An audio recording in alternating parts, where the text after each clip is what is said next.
Daniel O'Neill é um youtuber do Reino Unido com um canal chamado English Woodsman, onde ele posta vídeos de suas viagens de acampamento selvagem, furtivo e em florestas no Reino Unido há quase 10 anos. A maioria dos vídeos do canal mostra Daniel avaliando equipamentos de acampamento para seus espectadores e mostrando filmagens de suas aventuras ao ar livre. Na maioria das vezes, são bem inofensivas, mas em agosto de 2023, ele postou um vídeo de sua viagem de acampamento em uma floresta perto de sua casa, e as filmagens são bem perturbadoras. A primeira parte do vídeo mostra Daniel caminhando pela floresta e conversando com seus inscritos, comendo frutas vermelhas e apontando os pontos turísticos no caminho para o acampamento. Em vários pontos ao longo do caminho, ele faz uma pausa para mencionar as pegadas e o lixo que vê na trilha. Someone's been here. There's a lot of rubbish around here.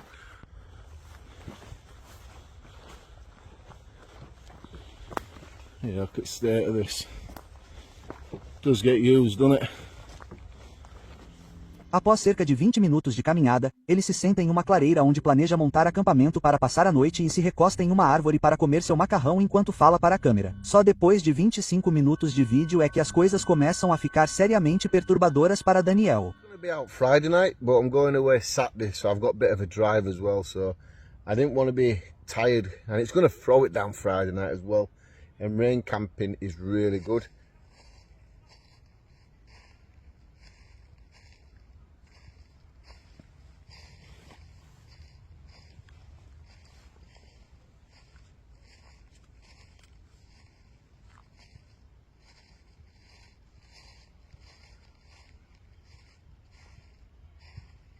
Is that a badger?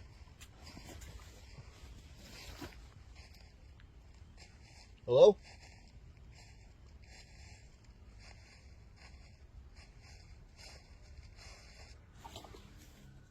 Embora alguns passos bem humanos pudessem ser ouvidos bem atrás de Daniel, assim que ele se vira para examinar o ambiente, não há ninguém à vista. O mais perturbador é que assim que ele se vira e grita, "Olá", os passos param imediatamente. Nos minutos seguintes, ele se senta e tenta se recompor enquanto toma seu café e come seu macarrão.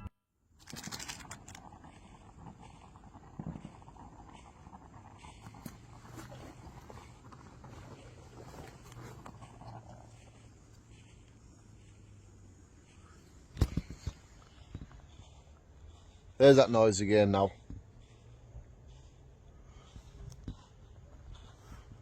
Hello?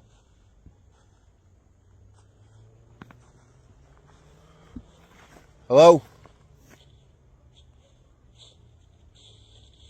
You got to better hear that. There's nobody here.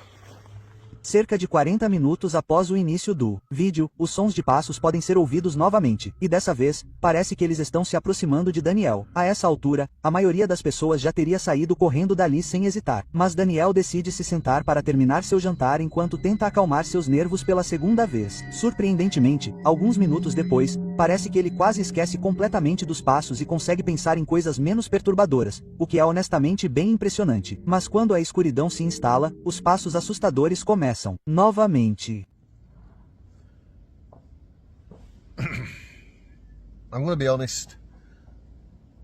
I can't stay here now. I want to be a wimp. I don't care if people call me a wimp in the comments, but I can't stay here. I'm too unsettled. I'm nervous. I've done camping like this a load of times. I think I'm going to go find somewhere else to get this bivvy set up. But I'm leaving this spot.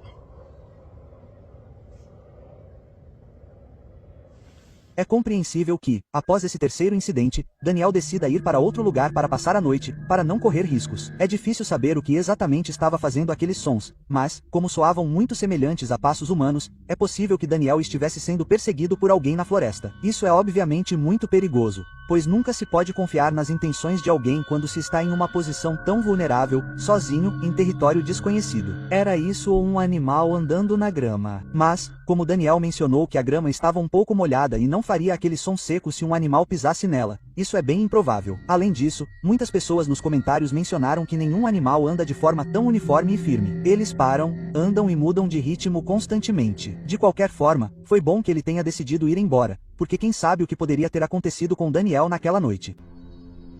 A Rampant Range faz parte de uma cordilheira frontal das Montanhas Rochosas no Colorado, composta quase inteiramente por terras públicas dentro da Floresta Nacional de Pike. No verão, você encontrará muitos motociclistas aproveitando o elaborado sistema de trilhas do Rampant Range e explorando a natureza. Em grande parte, esta parte do Colorado é um paraíso para quem gosta de passar tempo na natureza. Mas nos últimos anos, tem havido uma tendência bastante alarmante em ascensão, com pessoas aleatórias instalando fios em árvores quase na altura da cabeça, em um esforço para ferir gravemente os motociclistas na trilha. Em 2019, uma publicação descrevendo essa tendência assustadora foi enviada ao Facebook, e, perturbadoramente, o autor da publicação mencionou que um de seus amigos do ensino médio havia perdido a vida ao se deparar com um fio semelhante em uma trilha. Imediatamente, as pessoas apareceram nos comentários para apontar o quão incrivelmente confuso seria fazer algo assim e como esse tipo de maldade precisa ser categorizado como tentativa de homicídio se os suspeitos forem pegos. Alguns anos antes dessa publicação ser feita em 2017, 2 motociclistas enviaram um vídeo no YouTube de seu encontro com um fio semelhante. E embora nada tenha acontecido com eles, foi por muito pouco.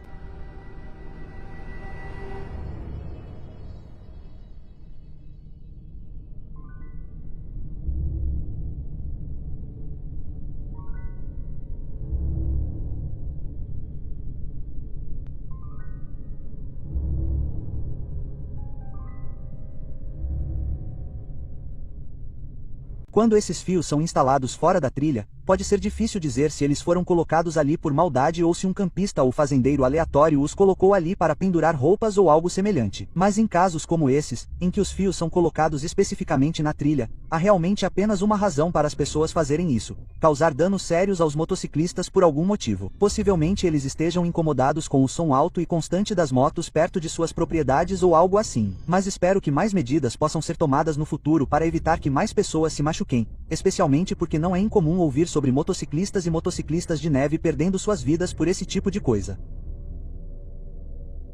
Este áudio foi enviado ao YouTube por um usuário chamado Forest Fire Number 21. Ele o gravou por volta das 2 da manhã de dezembro de 2014. O remetente mora em uma floresta e mencionou que os ruídos no áudio vinham das profundezas da mata atrás de sua casa.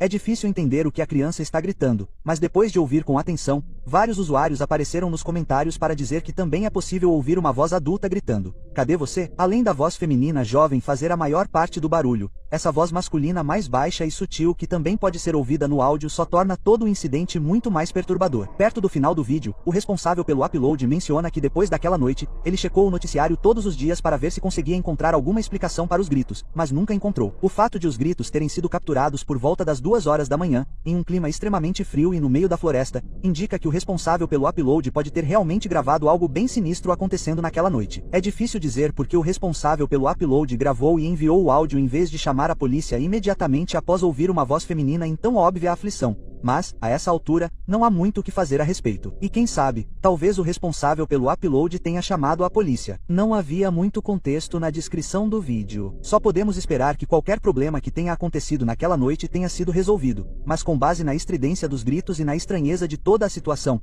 provavelmente nunca seremos capazes de saber com certeza.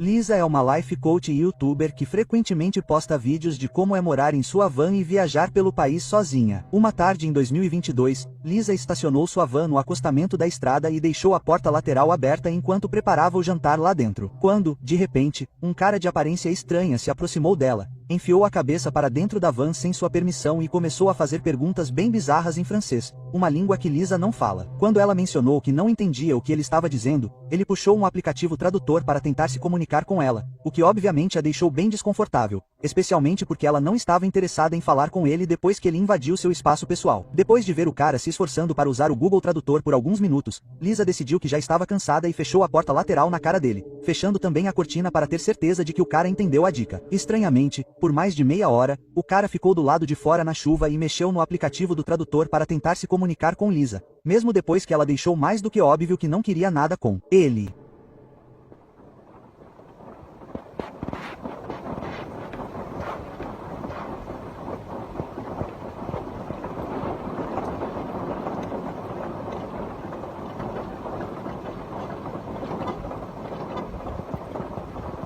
Okay, he just moved even closer so that I can't move out, so that I can't go forward.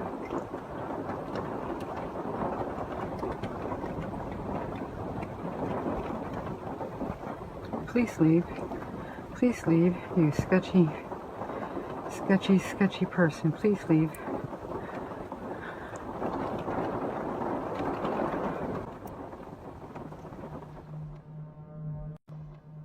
Com um comportamento muito suspeito, o homem se esgueirou para os arbustos e praticamente perseguiu Lisa à distância, como se achasse que ela não o pudesse ver. Quando o sol começou a se pôr, Lisa ficou de olho no cara do lado de fora para ter certeza de que ele não tentaria se aproximar dela novamente. Mas o homem continuou aproximando o carro da van dela e bloqueando a saída dela de várias maneiras por mais de meia hora. It's been like a half an hour and he just keeps on moving his vehicle so he can see in my van here. And anyways, it's 7 o'clock, 7 p.m.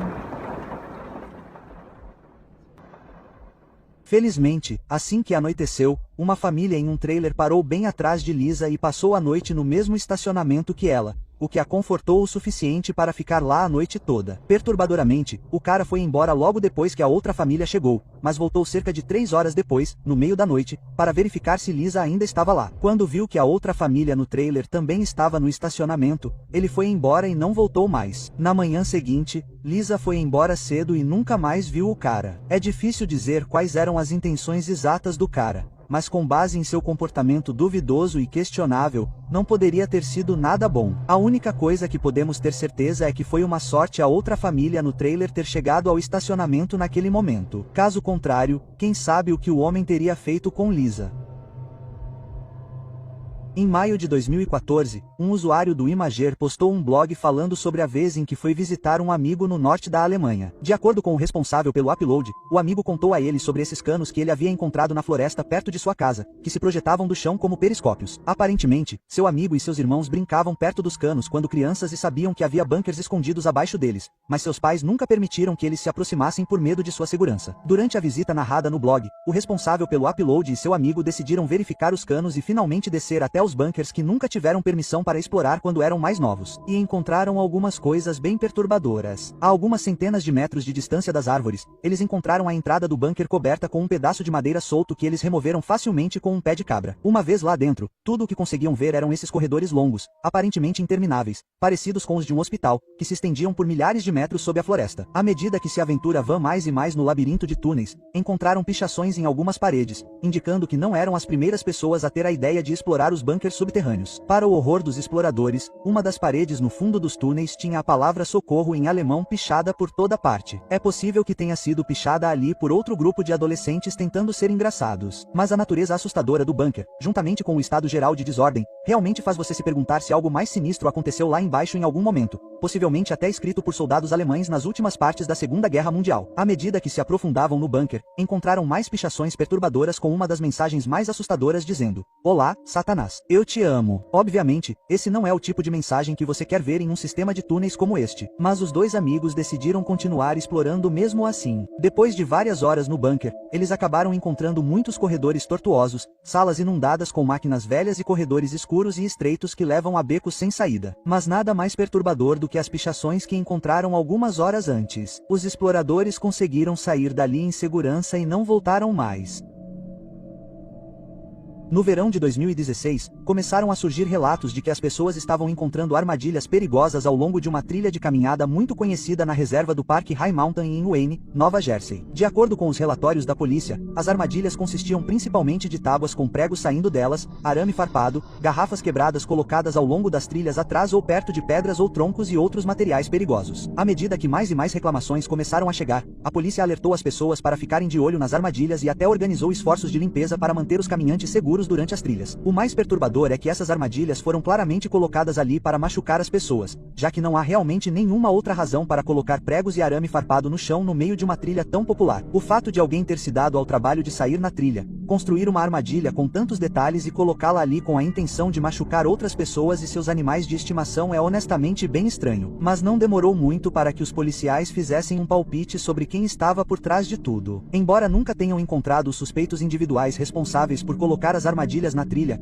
o departamento do xerife determinou que as armadilhas provavelmente tinham algo a ver com a rixa entre caminhantes e ciclistas que brigavam pelo uso da trilha há décadas. De acordo com muitos moradores próximos, é comum que ciclistas na trilha ultrapassem os caminhantes sem tocar a campainha ou anunciar sua presença, o que levou a vários ferimentos e aumentou as tensões entre os dois grupos ao longo dos anos. Ainda assim, é difícil imaginar que alguém levaria a questão ao ponto de tentar prejudicar um grupo inteiro de pessoas de forma tão maliciosa e com métodos tão brutais. Felizmente, ninguém ficou ferido em decorrência das armadilhas, mas os suspeitos responsáveis nunca foram encontrados.